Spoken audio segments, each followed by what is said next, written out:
nyuma yaho leta ishyiriho gahunda nyinshi zigamije iterambere rusange ry'abanyarwanda ndetse bakabashishikariza kwibumbira hamwe kugira ngo bagerweho na gahunda z'iterambere ku buryo bwihuse, abagore bacururiza ku dutaro mu murenge wa Gatenga baratangaza ko impamvu badakorera habugenewe ari uko batahawe inkunga bari bemerewe n'ubuyobozi nyuma yo gusabwa kwibumbira hamwe no gufunguza konti mu murenge Sako. Aba bacuruzi bavuga ko kuba batarahawe iyo nkunga muri gahunda yagira ubucuruzi bishobora kuba byarapfiriye mu nzego z'ibanze. Ku bagore bacuruza dutaro mu muhanda, icyo navuga kuko baduhamagaye batubwira ko batwemereye kuzaduha inkunga zo kudufasha bakaba batuvana mu muhanda, ariko amafaranga ntawe twigeze tubona.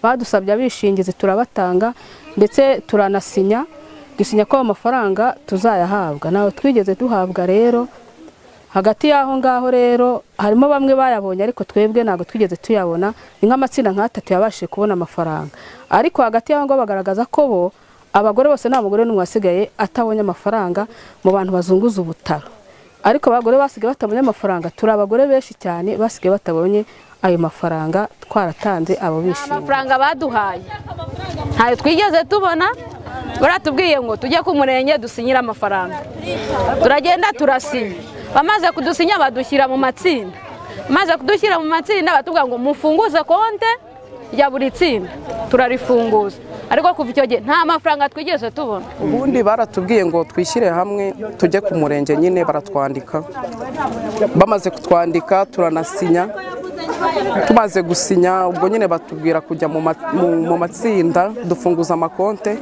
ariko ni ukuvuga ngo buri umugore yari yemerewe 300, biza kurangira noneho nta n'ijana baduhaye. Gahunda yagira ubucuruzi mu murenge wa Gatenga ni gahunda yari igamije guhega ishoro abacuruzi bacururiza ku dutaro. Gusa Manevre Emmanuel umunyamabanga nshingwabikorwa mu murenge wa Gatenga hakana ibyemezwa n'aba bacuruzi kuba hari abatarabona inkunga bari bemerewe kandi bari bujuje ibisabwa, ndetse anavuga ko nta muntu wasinyiye inkunga ariko ntayibone. Umunyamabanga nshingwabikorwa mu murenge wa Gatenga akomeza avuga ko hari na bamwe mu bahabwa inkunga ngo bave mu bucuruzi bw'agataro ariko bakabusubiraho, bimwe bitera impungenge abatanga iyi nkunga ibigamije kuzamura abacuruzi baciriritse ndetse n'abatunga. Nta muntu wasinyira amafaranga ngo ye kutayabona, ahubwo ikibazo kiba kirimo nuko ntago twashoboye kubafatira bose icyarimwe, kuko abo twafashe ni abari basanzwe bacuruza mu gataro, kandi umugambi nuko hatakwiye kuba hari undi muntu wasubira mu muhanda.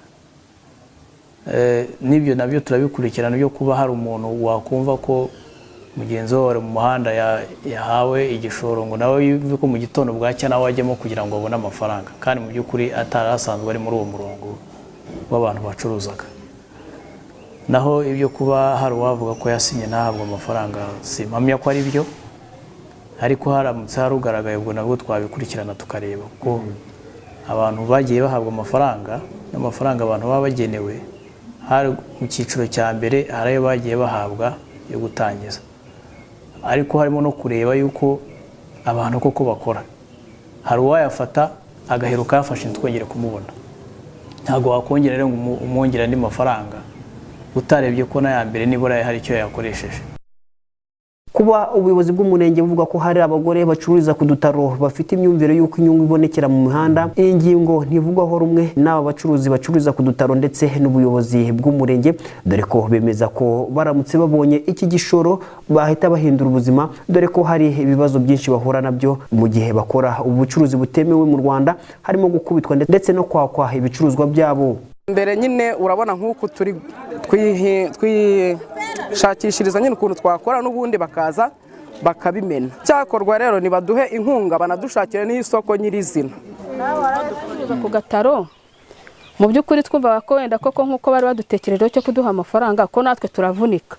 Iyo turutse Nyabugogo wikoreka umutwe ukagenda ukagera Sonatube, ushaka kuva Nyabugogo wikoreye kugurisha na amahirwe nyine ukagera Sonatube wikoreye, urumva ko ari imvune. Ariko twumva ko hagati yaho ngaho nyine bagiye kudufasha natwe twabasha kuva mu muhanda, kuko tuba twiruka mu muhanda siko bitunejeje, turavunika tugahuramo n'abatwambura, abaduhohotera, gufungwa, ni byinshi tugenda duhuramo nabyo mu muhanda.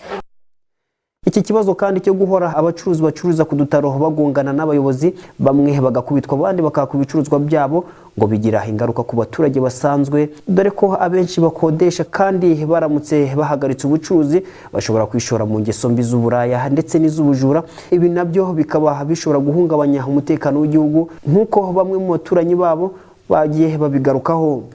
Impungenge uko zihari dore nk'uko nibaranguje utuntu twakaturanguza 5,000 bakabimena, urumva ko ejo batazasubira kurangura kandi wa mwana yagaburiraga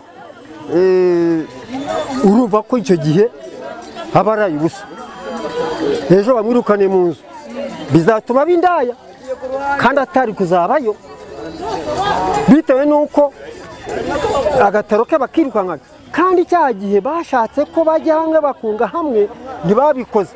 Ese kuki batabikora? Umurenge wa Gatenga ni umwe mu mirenge igize akarere ka Kicukiro, ukaba ufite abacuruzi bacururiza ku gataro bibumbiye mu matsinda 18, amatsinda 3 gusa muri yo agizwe n'abantu 120, akaba hari bo bahawe icyiciro cy'amafaranga y'igishoro muri gahunda ya gira ubucuruzi.